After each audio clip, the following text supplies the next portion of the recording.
श्री प्रियादास जी ने इस संत निष्ठा का इस प्रकार वर्णन किया है।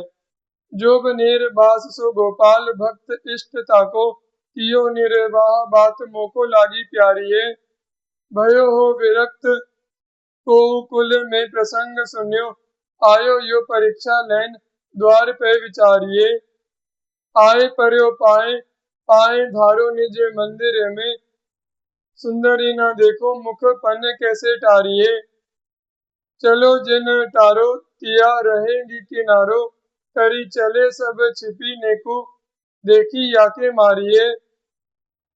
एक पे तमाचो दियो दूसरे ने रोस कियो, देवो या कपोल कपोल पे यो बानी कही प्यारी है। सुनी आंसू भरी आए जाए लपटाए पाए, कैसे कही जाए यह रीति कछु न्यारी है। भक्त इष्ट सुन्यो मेरे बड़ो अचरज भयो, लई मैं परीक्षा भई शिक्षा मोको भारी है। बोलियो अकुलाए अजु पये कहाँ भाए, एपे साधु सुख पाए कहे यही मेरी जारी है। श्री लाखा जी। मुरधर खंड निवास भूप सब आज्ञाकारी, राम नाम विश्वास भक्त पद रच व्रतधारी। जगन्नाथ के द्वार दंडोतनी प्रभु पे धायो, दई दास की दादी हुडी करी फेरी पठायो। सुर धुनि ओग संसर्ग ते नाम बदल कुच्छित नरो, परमहंस बंसनी में भयो विभागी बानरो।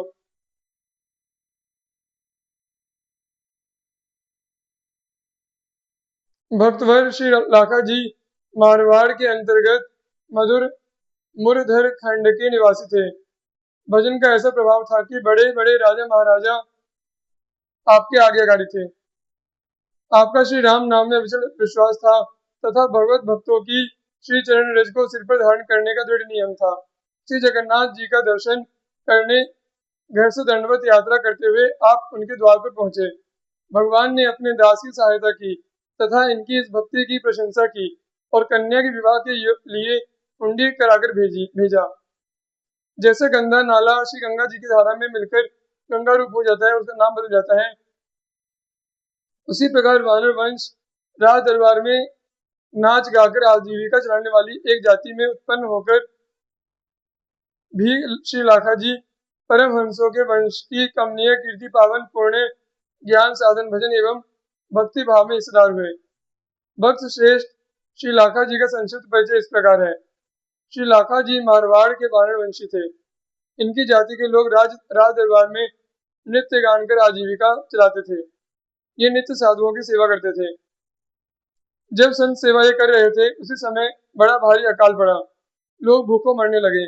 तब कंठी माला और तिलक धारण करके बहुत से नास्तिक आस्तिक लोग आपके यहाँ आने लगे। इन सबका भरण पोषण कहाँ से कैसे और कहाँ तक करें। अंततो गत्वा बहुत सोच विचार कर इन्होंने यह निश्चय किया कि इस स्थान को छोड़कर कहीं अन्यत्र चलकर रहें। इनके इस निश्चय को जानकर भगवान ने इनसे स्वप्न में कहा, लाखा जी ध्यान देकर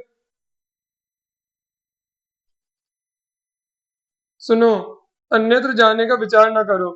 हमने एक उपाय कर दिया है। तदनुसार तुम्हारे पास एक गाड़ी भर गेहूं आएंगे और एक भैंस आएगी। जब गाड़ी भर गेहूं आ जाए तब उन्हें कोठी में भर देना और उसके ऊपर के मुख को बंद कर देना। उसमें से निकालने के लिए नीचे का मुंह खोल देना। उससे आवश्यकता अनुसार अधिक से अधिक गेहूं निकलेंगे। उन्हें पीसकर रोटियां बनवाना और भैंस के दूध को जमा करके मथ लेना। जो घी निकले उससे रोटियों को चुपड़ लेना और छाछ के साथ सबको भोजन कराते रहना। इतना सुनने के बाद श्री लाखा जी की आंखें खुल गईं। उन्होंने स्वप्न में प्राप्त भगवान की आज्ञा अपनी धर्मपत्नी को सुनाई और कहा कि यह तो हमारे मन की भावती बात हो गई। स्थान छोड़कर कहीं दूसरी जगह जाने की आवश्यकता नहीं है। प्रातः काल होते ही गेहूं भरी गाड़ी और भैंस आ गई। इन्होंने भगवान की आज्ञा के अनुसार उसी रीति से साधु संतों की सेवा की और अनेक प्रकार से उन्हें प्रसन्न किया। श्री प्रियादास जी लाखा जी की भक्ति और भगवान की इस लीला का वर्णन इस प्रकार करते हैं।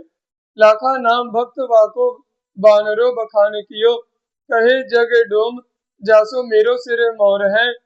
करे साधु सेवा बहु पाक डारी मेवा, संत जेवत अनंत सुख पावे कौर कौर है।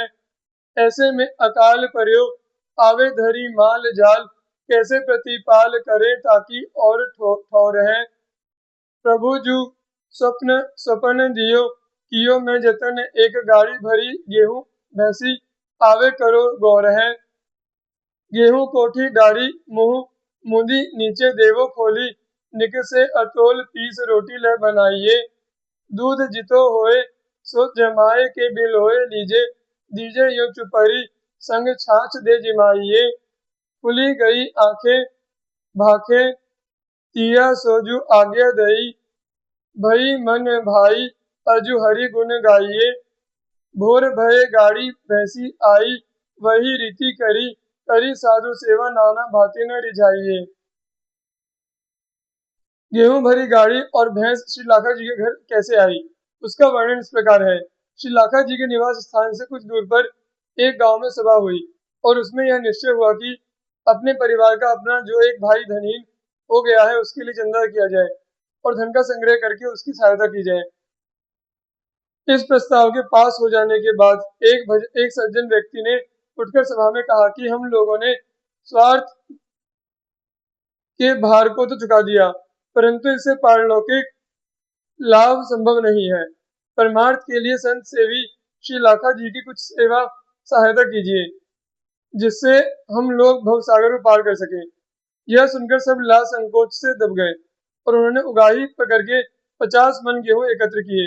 ग्राम सभा के प्रधान ने दूध देती हुई अपनी 20 सेर दूध देने वाली एक भैंस गेहूं भरी गाड़ी के साथ भेज दी। इस घटना का श्री प्रियदास जी ने अपनी एक कविता में इस प्रकार वर्णन किया है। आई कौन रीति बाकी प्रीति हो बखान कीजे, लीजे उर धारी सार भक्ति निराधार है। रहे ढिग गांव तहां सभा एक ठाव भई, टूटी गयो भाई सो उगाही को विचार है। बोली उठ्यो को यो व्यवहार को तो भार चुक्यो, लीजिए संभारी लाखा संत भव पार है। लाज दबी तिन दिए गेहूं ले 50 मन, दई निज भैंसी संग सब सरदार है।